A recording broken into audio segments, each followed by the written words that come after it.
Bienvenidos a este episodio especial donde exploramos uno de los conflictos más insólitos y dolorosos de América Latina, la Guerra de El Salvador y Honduras, también conocida como la Guerra del Fútbol o la Guerra de las 100 horas. Aunque el nombre suena a una pelea entre hinchas, la realidad fue mucho más compleja. Hoy vamos a descubrir cómo un partido de fútbol se convirtió en el detonante de una guerra que duró apenas 100 horas, pero dejó miles de muertos y heridas que tardaron décadas en sanar.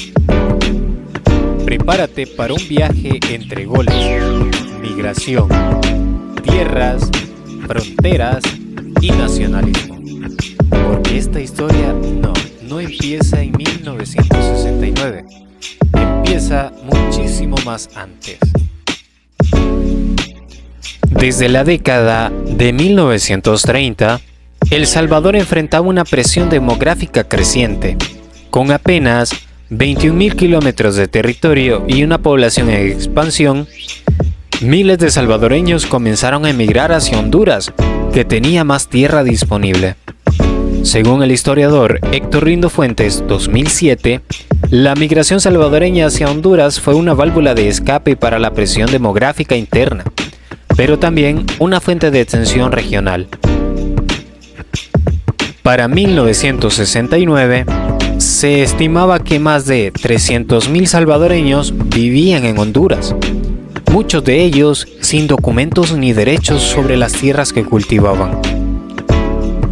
En 1962, Honduras aprobó una reforma agraria que buscaba redistribuir tierras a campesinos y hondureños.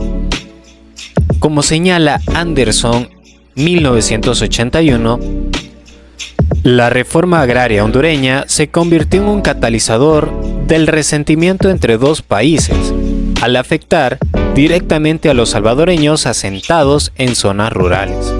Los desalojos comenzaron y con ellos la tensión diplomática. Durante los años 60, los gobiernos de ambos países comenzaron a endurecer sus posturas. El Salvador exigía respeto para sus ciudadanos en Honduras, mientras que Honduras denunciaba una invasión silenciosa.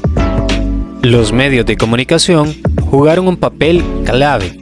De acuerdo con Cappuccini, 2006, la prensa de ambos países alimentó el odio y el nacionalismo, convirtiendo a los migrantes en enemigos públicos.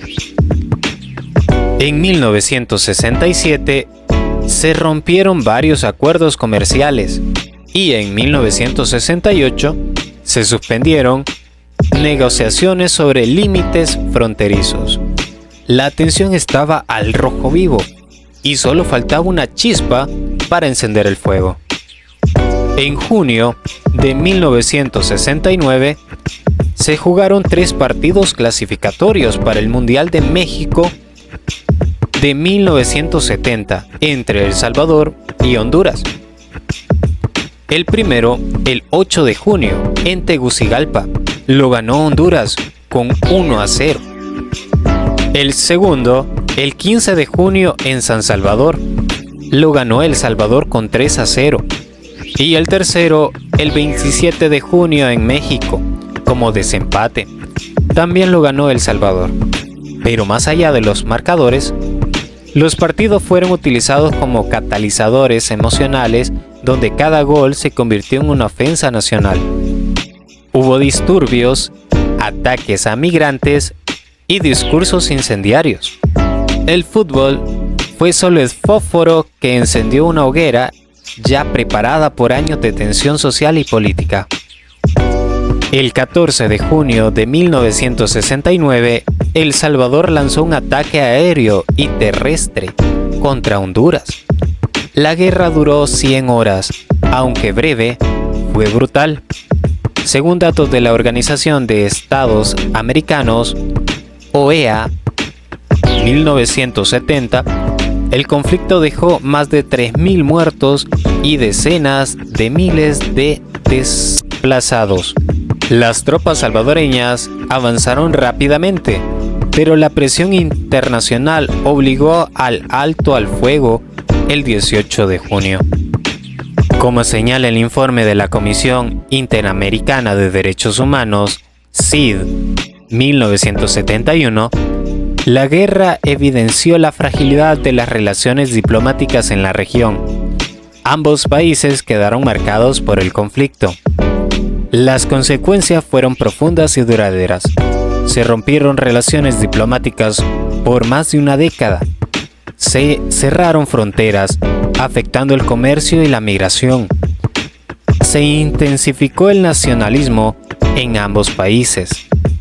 En El Salvador, el conflicto exacerbó tensiones internas que años después desembocarían en guerra civil 1980 a 1992.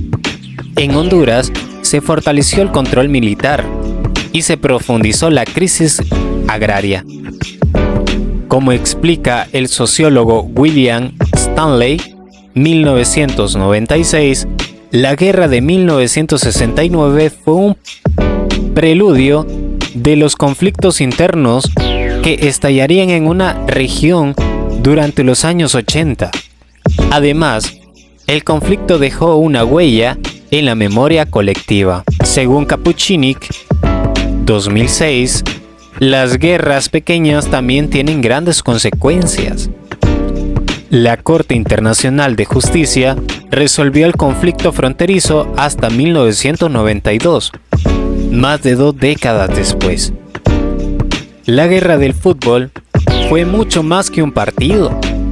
Fue el reflejo de problemas sociales, económicos y políticos que se venían gastando por años.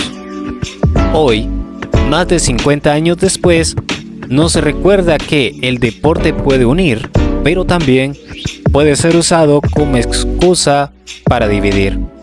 Como señala Ábalos 2019, la memoria de esta guerra sigue viva, no por los goles, sino por las heridas que dejó. Gracias por escuchar este episodio.